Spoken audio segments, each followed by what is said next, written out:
ડભોઈ તાલુકાના થુવાવી ગ્રામ પંચાયતના અંબાવમાં સ્મશાનની ગંભીર ગેરરીતિ બહાર આવતા હડકંપ મચ્યો.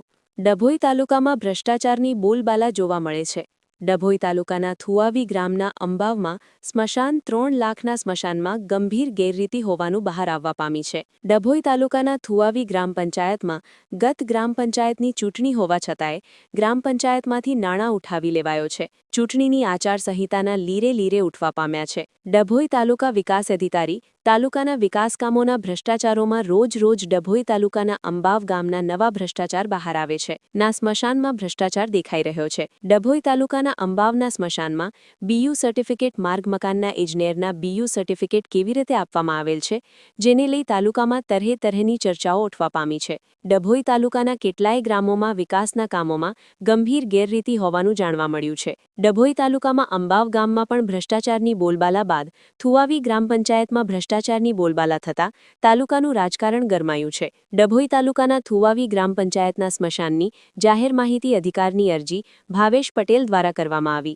જેમાં તાલુકા વિકાસ અધિકારી દ્વારા અરજદારને જણાવેલ કે તમે મને કહ્યું હોત તો સ્મશાનના 3 લાખના બિલ પર સહી ના કરતા. ત્યારે પ્રશ્ન એ છે કે તાલુકા વિકાસ અધિકારી એસી ચેમ્બરમાં બેસી વહીવટ કરતા હોવાનું સ્પષ્ટ દેખાય છે. ડભોઈના વિકાસમાં સરકારમાં રજૂઆતો કરી તાલુકાના વિકાસ માટે મબલખ ગ્રાન્ટ લાવતા હોય છે, પણ ડભોઈ તાલુકાના કોન્ટ્રાક્ટરો તાલુકા પંચાયતને બાનમાં લીધું હોય એમ હાલ લાગી રહ્યું છે. ડભોઈ તાલુકામાં 6ઠ્ઠા મહિનાની અંદર ગ્રામ પંચાયતોનું ઇલેક્શન આવ્યું હતું, સરપંચોનું. તે સમય દરમિયાન એ સરપંચોના ઇલેક્શનમાં કેટલીક ગેરરીતિઓ ધ્યાને આવી હતી. એમાં જ મેઇન ડભોઈ તાલુકાનું એપી સેન્ટર કૌભાંડોમાં ગણાતું થુવાવી ગ્રામ પંચાયત. થુવાવી ગ્રામ પંચાયતમાં 3 જૂનથી 25 જૂન સુધી જે સરપંચનું ઇલેક્શન હતું. 3 તારીખથી 9 તારીખ સુધી ફોર્મ ભરવાની પ્રક્રિયા હતી. 22 તારીખે મતદાન હતું અને 25 તારીખે ઇલેક્શન હતું. આ સમયગાળા દરમિયાન થુવાવી ગ્રામ પંચાયતના એકાઉન્ટમાંથી 15 લાખની ઉપરાંત રકમ ઉપાડવામાં આવી હતી. જો આચારસંહિતા હોય તો આટલી બધી પૈસા ઉપાડવાની જરૂર ઝડપથી કેમ પડી એ પ્રશ્નો ઊભા થયા હતા. ત્યાર પછી એ ઇલેક્શન પત્યા પછી મારા દ્વારા તાલુકા પંચાયતમાં તાલુકા વિકાસ અધિકારીને આરટીઆઈ દ્વારા આ કામોના કાગળો માગવામાં આવ્યા હતા. 7/7/2025ના રોજ મેં આરટીઆઈ કરી હતી. એ આરટીઆઈનો કોઈ જવાબ મને ન મળતા 30 દિવસ પછી મેં જિલ્લામાં એની અપીલ કરી હતી. જિલ્લામાંથી અપીલમાંથી ગ્રામ પંચાયતને તલાટીને લગતો વિષય હોય, ટીડીઓને સૂચના આપવામાં આવી કે અપીલ તમારે ચલાવવાની. એ અપીલ ચલાવતા આજે એ અપીલની તારીખ હોય, તલાટી અને મને બેઉને હાજર રાખ્યા હતા તાલુકા વિકાસ અધિકારીએ. એની અંદર સ્પષ્ટ રીતે ભ્રષ્ટાચાર દેખાઈ આવ્યો. ટીડીઓને મેં એક અંબાવ ગામનું જે સ્મશાન અને સ્મશાનની બાજુમાં બનાવેલ નાડું જે 3 લાખ રૂપિયા બેઉની કિંમત છે, એ જૂન મહિનામાં નાણાંની કિંમત ઉપાડવામાં આવી છે. અત્યારે આપ જોઈ શકો છો નાળામાં ખાલી 3 પાઇપ નાખેલી છે.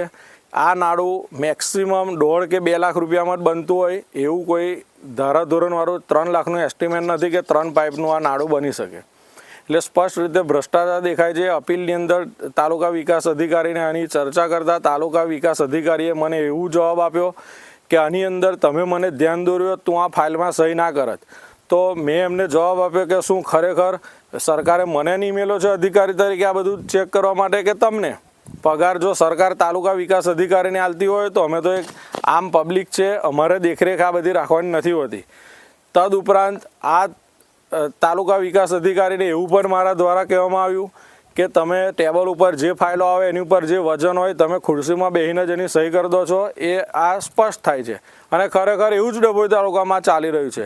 આનું ધ્યાન ધારાસભ્યશ્રીને હું દોરવાનો છું.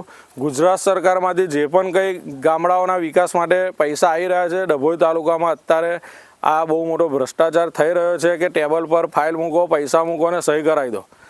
અધિકારીઓ કોઈ સ્થળ પર જોવા નહીં જતા. આ એનું ઉદાહરણ છે. મારી પાસે 2 દિવસમાં તલાટીએ મને કાગળો આપવાનું બાહેધરી આપી છે. 2 દિવસમાં કાગળો આવશે.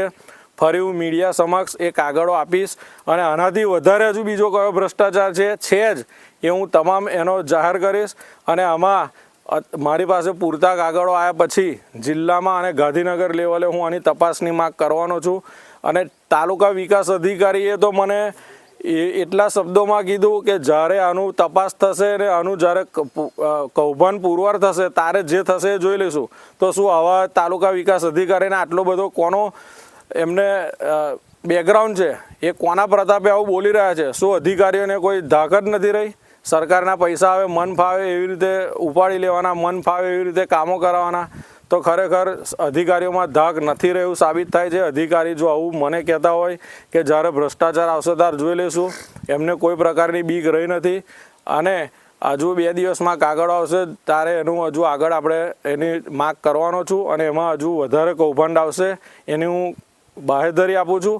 અને એ સરકારને હું એક અપીલ કરું છું કે આની ન્યાયિક તપાસ થાય તો ખરેખર કયા અધિકારીઓ કયા કોન્ટ્રાક્ટરોનું કૌભાંડ છે એ ખરેખર બહાર આવી શકે.